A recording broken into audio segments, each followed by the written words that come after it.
En el nombre del Padre, del Hijo, del Espíritu Santo. Amén. Ven, Espíritu Santo, y llena los corazones de tus fieles, y enciende en ellos el fuego de tu amor. Envía tu Espíritu Creador, y se renovará la faz de la tierra. Estamos estudiando el Catecismo de la Iglesia Católica, su primera parte, la profesión de la fe, segunda sesión, la profesión de la fe cristiana, capítulo segundo, creo en Jesucristo, Hijo único de Dios, artículo cuarto, Jesucristo padeció bajo el poder de Poncio Pilato, fue crucificado, muerto y sepultado. Párrafo segundo, Jesús murió crucificado. Estamos en el tercer apartado de este párrafo, donde el catecismo dedica 12 números a desarrollar el tema que tiene como título Cristo se ofreció a su Padre por nuestros pecados. El día de hoy veremos el número 616 y 617 en cómo en la cruz Jesús consuma su sacrificio. Número 616 del Catecismo dice: el amor hasta el extremo es el que confiere su valor de redención y de reparación, de expiación y de santificación al sacrificio de Cristo. Nos ha conocido y amado a todos en la ofrenda de su vida. El amor de Cristo nos apremia al pensar que si uno murió por todos, todos por tanto murieron. Ningún hombre, aunque fuese el más santo, estaba en condiciones de tomar sobre sí los pecados de todos los hombres y ofrecerse en sacrificio por todos. La existencia en Cristo de la persona divina del Hijo, que al mismo tiempo sobrepasa y abraza a todas las personas humanas y que le constituye cabeza de toda la humanidad, hace posible su sacrificio redentor por todos. Número precioso este que nos presenta el Catecismo de la Iglesia en esta mañana, queridos amigos. Número muy profundo, rico en contenido. Cuando San Ignacio de Loyola, en los ejercicios espirituales, se adentra en el estudio de la pasión de Cristo, San Ignacio le propone a aquellos que están en los ejercicios que antes de cada meditación el ejercitante repita esta jaculatoria: me amó y se entregó a la muerte en cruz por mí. Me amó y se entregó a la muerte en cruz por mí. Y vuelve a pedir que aquel que está haciendo los ejercicios espirituales, cada vez que va a considerar lo que fue la pasión de Cristo, y cada vez que vaya a repasar los hechos que allí acontecieron, que la persona llegue a ser testigo y no solamente un espectador, como si no tuviera nada que ver con él. Me amó y se entregó a la muerte en cruz por mí. Es por mí. Y este por mí tiene mucha fuerza. Y necesitamos esforzarnos, queridos amigos, en caer en cuenta de esto. Nos cuesta mucho entenderlo, porque tenemos una contradicción. Por una parte, somos muy individualistas en nuestra cultura. Cada uno es responsable de lo suyo. Y ya bastante tengo con lo mío como para cargar con lo de los demás. Nos cuesta entender que formamos parte de este cuerpo místico de Cristo, que tenemos un destino común en Adán y en Eva, en muchas cosas que suponen la comunión de los hombres, la comunión de los santos. Nos cuesta mucho entender todo esto, especialmente aquellos que tenemos una tendencia mucho más fuerte a ser muy individualistas, ¿no? Y curiosamente, por otra parte, nos refugiamos fácilmente en todo lo contrario, en el colectivismo, ¿no? Para difuminar nuestra responsabilidad. Ahí me meto en la bola para que no me pidan a mí ninguna responsabilidad. Son estos que dicen, Jesús se entregó por todos. Sí, se entregó por todos. No lo hizo únicamente por mí, también es por los demás. Y lo que el catecismo nos quiere subrayar hoy en este número es que Jesús se entregó por todos y por cada uno de nosotros. Aquí no vale refugiarse debajo del paraguas del colectivismo, que parece que nos quiere vender la idea de que está hecho por todos, que ya no es por mí. Como cuando un profesor habla a una clase donde tiene 25 alumnos. Y no es lo mismo que se distraiga en un alumno y 24 están atendiendo y no pasa nada. ¿No sería lo mismo que ese profesor diera la clase a un alumno solo y que ese alumno se distraiga? Eso nos pasa un poco a nosotros, ¿no? Cuando decimos que Cristo ha dado su vida por todos, como es por todos, aunque yo esté un poco distraído, tampoco pasa nada. Y eso hay que purificarlo. Ese profesor en ese salón de clase con esos 25 alumnos tiene que llegar a purificarlo para entender lo que significa lo que Jesús hizo en su pasión por nosotros. Me amó y se entregó a la muerte en cruz por mí. Hay que poner en letra mayúscula el por mí, no por los 24, por mí y por los 24. Tenemos que entenderlo. Jesús lo hubiera hecho por los 24 alumnos o lo hubiera hecho por mí. Aquí lo que importa no es el número del todos, sino la individualidad de que lo hizo por cada uno y por mí. Jesús se hubiera entregado por todos y se hubiera entregado por mí. Y esto es muy interesante, queridos amigos, porque no es una suposición, es una verdad. Cristo ha entregado su vida y tiene la capacidad de entregarla también por cada uno. Jesús hubiera hecho lo que hizo siendo yo el único destinatario de toda la redención. Lo hizo solo por mí, como si solamente existiera yo.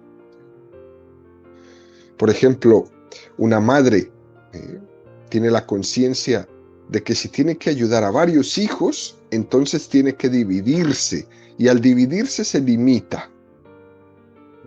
Si se entrega más a uno que a otro, surgen los celos entre los hermanos.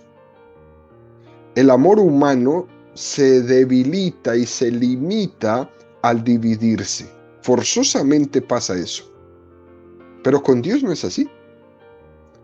Dios no se limita al dividirse. Dios es capaz de entregarse plenamente con cada uno y no se limita al dividirse. ¿Por qué? Porque Él es infinito. A veces parecería que a algunas personas nos molesta que nos digan que Jesús ha muerto por ti. Algunos dicen incluso, pues yo no mato, yo no robo, yo no le hago mal a nadie, soy una persona buena, yo soy honesto.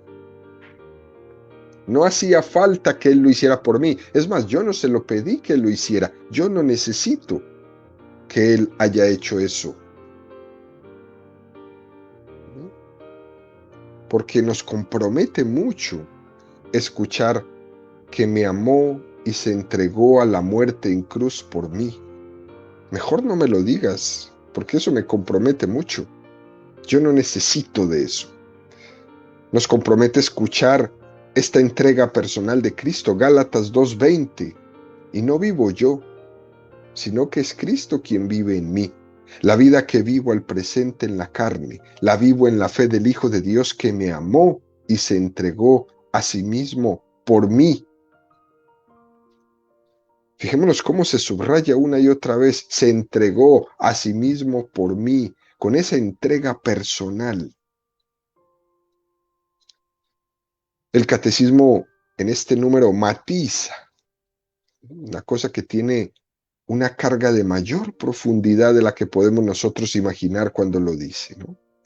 Por una parte, se refiere a que se entregó por mí, pero por otra parte, abre la puerta a otro tema mucho más profundo. Se refiere a que nos ha conocido y amado a todos en la ofrenda de su vida. La cuestión de fondo es, ¿de qué manera Jesucristo nos conoció en la entrega de su vida? Jesucristo, como Dios que es, tiene un conocimiento de las cosas, pero como hombre que era, Jesús estaba sometido a la limitación que la naturaleza humana tiene del conocimiento. Por ejemplo, los evangelios hablan de que Jesús iba creciendo en el conocimiento humano, en la sabiduría, en estatura y en gracia. Pero en la Sagrada Escritura se da a entender que a Jesús Dios le quiso dar el don de tener un conocimiento revelado de todas aquellas cosas que eran necesarias para que él viviera su vocación redentora. Por ejemplo, Jesús conoce la vida de la mujer samaritana. Le dice, has tenido 5 maridos y con el que vives ahora no es tu marido. Jesús recibe una luz especial de Dios Padre que supera la ley del conocimiento humano. Jesús conoce que es Judas el que le va a entregar. Jesús predice su pasión. Jesús conoce el pecado del hombre y el interior del hombre. Jesús nos conoció en la pasión, en el momento de su entrega redentora. Tenemos pleno derecho a creer y a pensar que Jesús como hombre me conocía. Estaba pensando en mí cuando se entregó en la cruz. Por ejemplo, cuando algún amigo ha estado de viaje y nos dice, he estado en tal lugar y allí me acordé de ti. Eso nos cae siempre muy bien, que se haya acordado de nosotros. Es muy normal escuchar que alguien que haya estado en la Tierra Santa cuando estaba besando la cruz, cuando estaba besando la estrella de Belén, cuando estaba besando la estrella del nacimiento de Juan el Bautista, en cualquiera de estos lugares santos, cuando estaba renovando sus promesas del bautismo en el río Jordán, pensé en ti. Eso nos hace mucha ilusión. Y es digno de ser agradecido. Oye, ¿en serio? ¿Tú pensaste en mí? Jesús, para que la entrega redentora que estaba haciendo en la cruz tuviera su plena expresión de amor, el Padre le dio a Jesús esa capacidad de conocernos a cada uno, incluso como hombre. Jesús en la cruz le dijo al Padre, te entrego mi vida por Juan, por Antonio, por Nora, por Guadalupe, por Claudia, por Miguel. Nos conocía personalmente cuando se entregó al Padre. Es decir, el amor de Jesús en su entrega es personal. Algo muy precioso que necesitamos, queridos amigos, como rescatar en nuestra espiritualidad católica. En la parte final de este número 616, el Catecismo dice, la existencia en Cristo de la persona divina del Hijo, que al mismo tiempo sobrepasa y abraza todas las personas humanas y que les constituye cabeza y que le constituye cabeza de toda la humanidad, hace posible su sacrificio redentor por todos. La pregunta es, ¿qué es lo que hace posible esa capacidad de redención que tiene Cristo por todos? O en otras palabras, ¿cuál es la razón por la que el sacrificio de Cristo tiene esa fuerza de extenderse universalmente a todos los hombres? Y la respuesta está en lo que el mismo catecismo de la Iglesia nos dice en este número. Nosotros creemos que lo que Cristo hizo en la cruz no solo tiene un mérito para Él, sino que tiene un bien para todos nosotros. ¿De qué manera eso se transmite? ¿Cómo es posible que Cristo nos sustituya a nosotros? Y podemos responder a eso. Muy fácil. En primer lugar, porque la entrega de Cristo implica una solidaridad con nosotros. Cristo es solidario con nosotros y lo va a expresar todo el tiempo. La reparación de la cruz implica la solidaridad de Cristo con todos los hombres. Gálatas 4:4-5. Pero al llegar la plenitud de los tiempos, envió Dios a su Hijo, nacido de mujer, nacido bajo la ley, para rescatar a todos los que se hallaban bajo la ley y para que recibiéramos la filiación adoptiva. Es decir, Jesús es solidario con nosotros, primero, a través de la encarnación. La misma solidaridad se refiere Pablo para tomar la forma de siervo, haciéndose semejante a los hombres. Filipenses 2:7-8. Sino que se despojó de sí mismo, tomando condición de siervo, haciéndose semejante a los hombres y apareciendo en su porte como hombre o incluso como hijo de Dios, fue enviado en una carne semejante a la del pecado. O Romanos 8:3. Pues lo que era imposible a la ley, reducida a la impotencia por la carne, Dios, habiendo enviado a su Hijo propio, en una carne semejante a la del pecado, y en orden al pecado, condenó el pecado en la carne. Hablando con propiedad,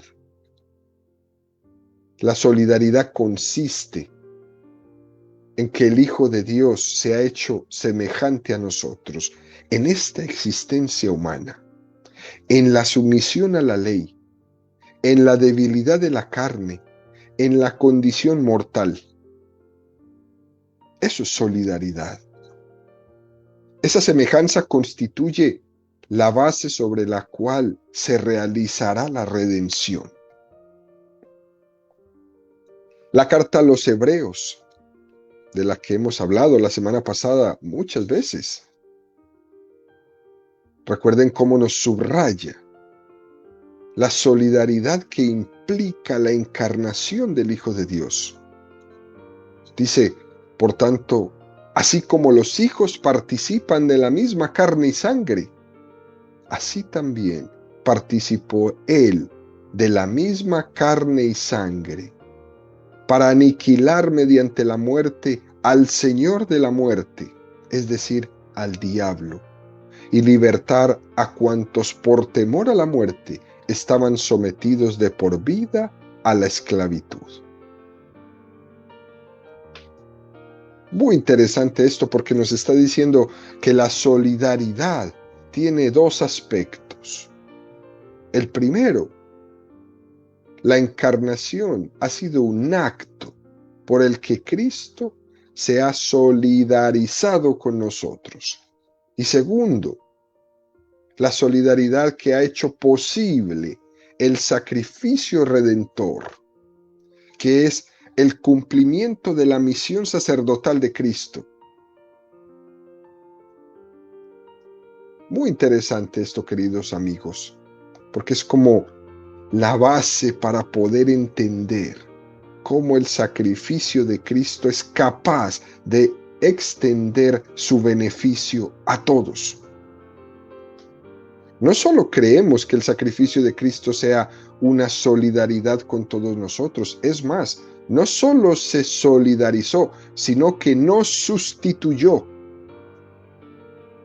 La Sagrada Escritura no dice que Cristo padeció y murió con nosotros, sino que padeció y murió por nosotros.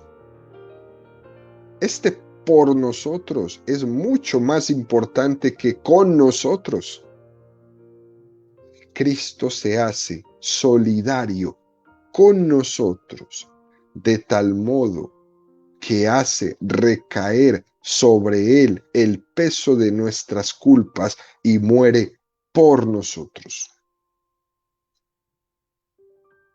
La semana pasada, en una de las catequesis, hablábamos del siervo de Yahvé, ese cántico de Isaías, donde nos expresaba esta misma situación.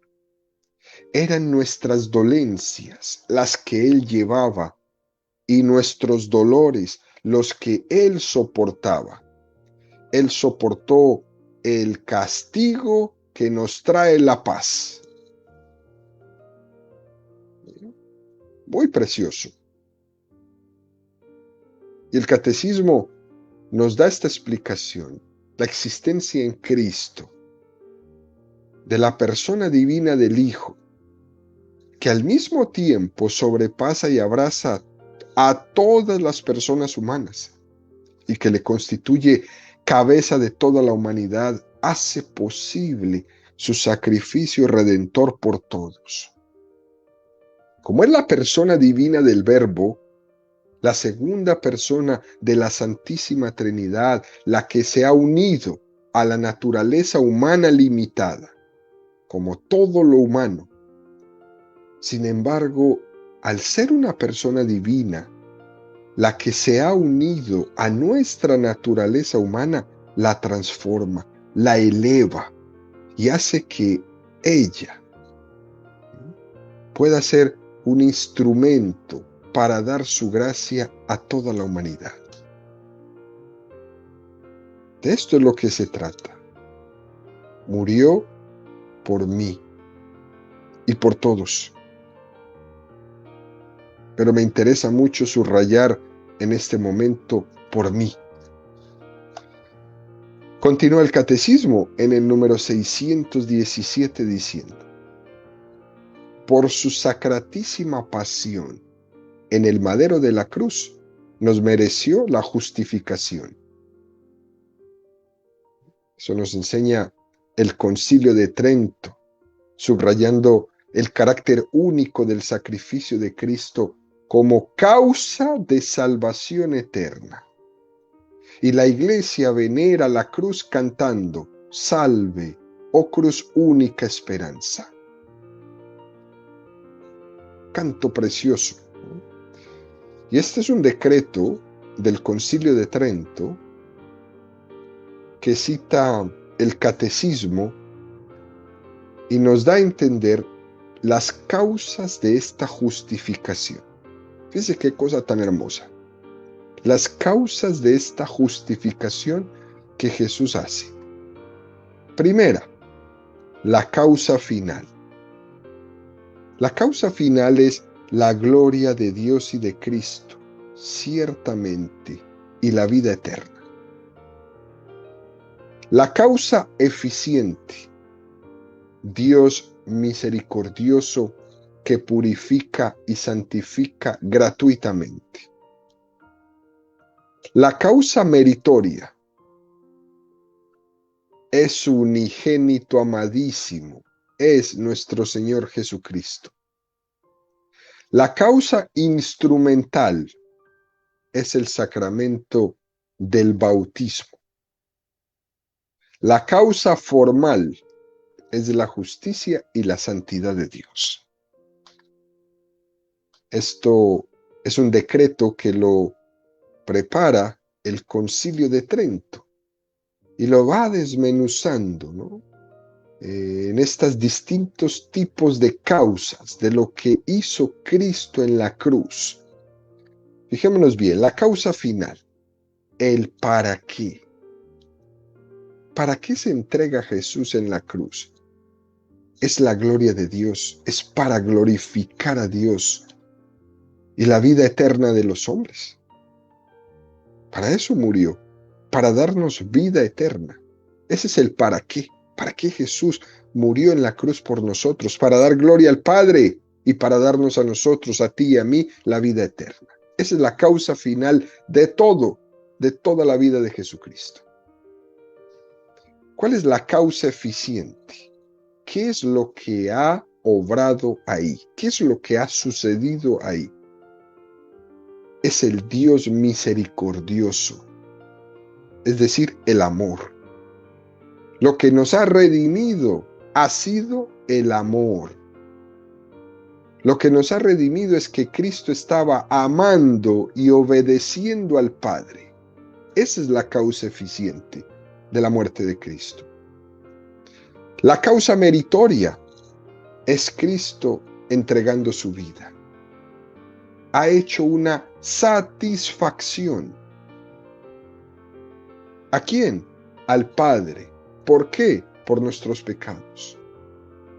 Cristo ha merecido al Padre por nosotros. Y nosotros nos unimos de alguna manera al beneficio de Cristo.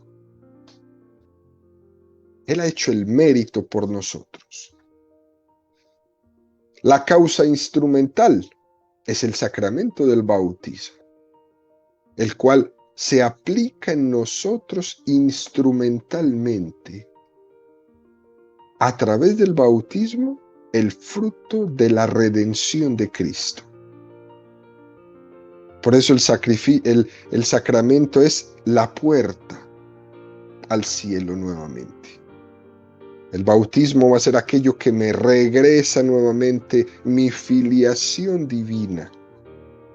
Es lo que me vuelve a enchufar con Dios. Aquello que el pecado de Adán y Eva había desenchufado, el bautismo lo va a volver a hacer. Nos va a volver a conectar con Dios. Cristo nos ha salvado en la cruz. Ahora tú tienes que apropiarte, tienes que recibir, tienes que aceptar esa redención. Y la manera de aceptar esa redención es a través del sacramento del bautismo y después de los demás sacramentos que recibimos nosotros durante nuestra vida cuando hay fe. La causa formal es aquello que da la razón última de esto que se hace. Es la justicia y santidad de Dios.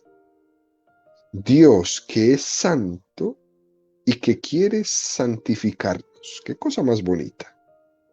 Si es que Dios no nos quiere diferente que Él. Dios que es santo quiere que nosotros también seamos santos. Nosotros que hemos ido empobreciendo nuestro lenguaje y empobreciendo nuestra razón. Pero el Señor nos quiere dejar ahí, empobrecidos. Nos quiere sacar por medio de la riqueza de su amor, para que no sigamos nosotros en esa carrera de seguir escondiendo el fruto de la redención. ¿No? Tenemos que salir de ahí. También este número del catecismo cita el himno que se canta en las vísperas del Domingo de la Pasión. Es el domingo anterior al Domingo de Ramos. Ya estamos muy cerca de ese domingo, ¿no? Fijémonos cómo dice este precioso canto. Las banderas del Rey avanzan. Refugie el misterio de la cruz, en que la vida padeció muerte y con su muerte nos dio vida. Del costado herido por el hierro cruel de la lanza para lavar nuestras manchas, manó agua y sangre. Cumpliéronse entonces los fieles oráculos de David cuando dijo a las naciones: reinará Dios desde el madero. Oh árbol hermoso y refulgante, engalanado con la púrpura del rey, tú fuiste llamado en tu noble tronco a tocar miembros tan santos. Dichosa tú, pues de tus brazos estuvo colgado el precio del mundo.